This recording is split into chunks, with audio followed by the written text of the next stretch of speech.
এই যে আমার হেল্পিং আমার জন্য ওই যে শুটকি নিয়ে আসছে, ওদের ও বাসা তো ময়মনসিংহ। এটা এইখানে কতটুকু আনছো যেন? 1 কেজি 200 গ্রাম। এখানে কতটুকু? এইটা হচ্ছে 200 গ্রাম আছে। ওদের ময়মনসিংহে তো এই চাপা শুটকিটা ভালো, এই কারণ এর আগে আমাকে শুটকির কথা বলছিলাম, সে আমার দিছিল খেতে।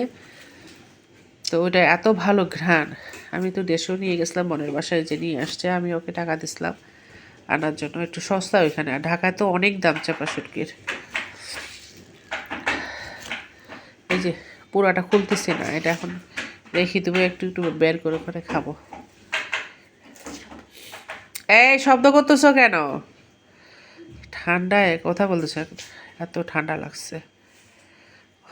অনেক ঘ্রাণ এই শুটকিটার। এই ঢাকা থেকে এর আগে আমি কিনছি, যে মানে যেটা পুঁটি শুটকি, পুঁটি মাছের যেটা শুটকি করে, এর আগে কিন্তু ভালো ছিল, এখন 2 নম্বর হয়ে গেছে, কোনো ঘ্রাণে নাই। আর এই শুটকিটার এত ঘ্রাণ, এই জন্য ও দেশে গেছিলো, ওকে আনতে দিছিলাম।